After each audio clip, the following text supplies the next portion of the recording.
अमेरिकी विदेश मंत्री मार्को रूबियो का हालिया बयान और मई 2026 की ये घटनाएं ईरान अमेरिका संबंधों में एक बेहद गंभीर और निर्णायक मोड़ की ओर इशारा करती हैं। 1. ऑपरेशन एपिक फ्यूरी का समापन। मार्को रूबियो ने आधिकारिक तौर पर पुष्टि की है कि अमेरिका और इजरायल द्वारा 28 फरवरी 2026 को शुरू किया गया ऑपरेशन एपिक फ्यूरी अब अपने सैन्य उद्देश्यों को पूरा कर चुका है। रणनीतिक उपलब्धि। रूबियो के अनुसार इस अभियान ने ईरान के परमाणु बुनियादी ढांचे और उसके विशाल मिसाइल व ड्रोन नेटवर्क पारंपरिक कवच को पंगु बना दिया है। अमेरिका का दावा है कि इस हमले ने ईरान की धमकी देने की क्षमता को काफी हद तक कम कर दिया है। युद्ध से कूटनीति की ओर रूबियो इसे ईरान के लिए एक चेतावनी मान रहे हैं। उनका तर्क है कि सैन्य बुनियादी ढांचे के विनाश के बाद अब ईरान के पास बातचीत की मेज पर आने के अलावा कोई विकल्प नहीं बचा है। हालांकि ये जीत के दावे के साथ साथ एक नाजुक संघर्ष विराम की स्थिति भी है। 2. प्रोजेक्ट फ्रीडम व्यापारिक मार्ग की सुरक्षा। सैन्य हमलों के बाद ईरान ने प्रतिक्रिया स्वरूप स्ट्रेट ऑफ हॉर्मुज को प्रभावित करने की कोशिश की है, जिसे रूबियो ने आर्थिक आगजनी इकोनॉमिक आर्सन कहा है। रक्षात्मक नौसैनिक मिशन प्रोजेक्ट फ्रीडम कोई नया हमला नहीं बल्कि एक रक्षात्मक अभियान है।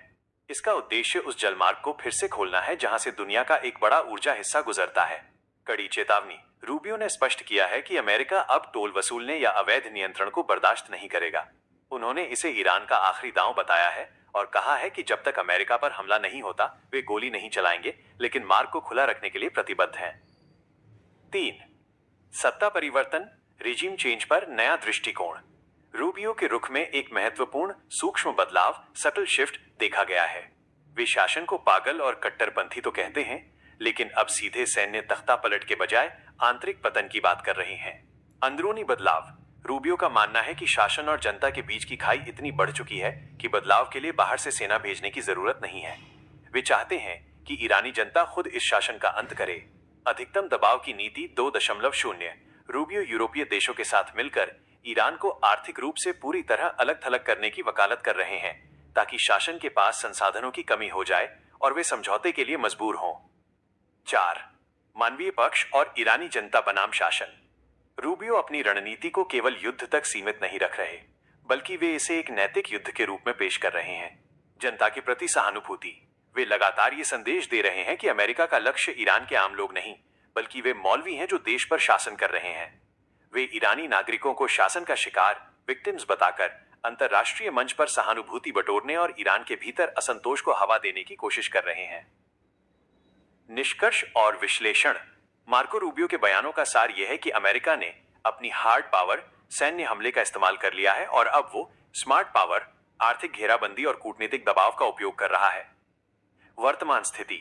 ईरान के लिए यह स्थिति करो या मरो जैसी है। रूबियो एक ऐसे समझौते का दबाव बना रहे हैं जिसे ईरान आत्मसमर्पण मान रहा है, जबकि अमेरिका इसे शांति का एकमात्र रास्ता बता रहा है। आने वाले कुछ हफ्ते ये तय करेंगे कि ये नाजुक शांति बनी रहती है या क्षेत्र एक और बड़े टकराव की ओर बढ़ जाता है। In the end, I mean, this regime is not... Guys, I know, I've said this, I think I said this in my hearing before the Senate when I got confirmed.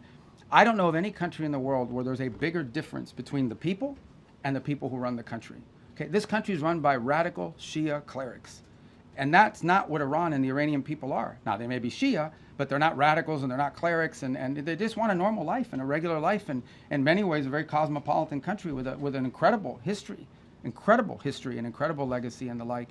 So there's this huge divide between the people of Iran, whom we sympathize with, and who the president sympathizes with, because they're the ones suffering. Look, the world is a victim of Iran, okay? The world is a victim of Iran because they're terrorists, because of what they're doing now in the Straits.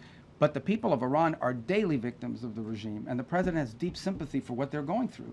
And I think he's just expressing that sympathy and that frustration that they don't have the ability to do more to get rid of this regime that has crushed this country and isolated it from the world, which is a country that shouldn't be isolated from the world because its people are phenomenal.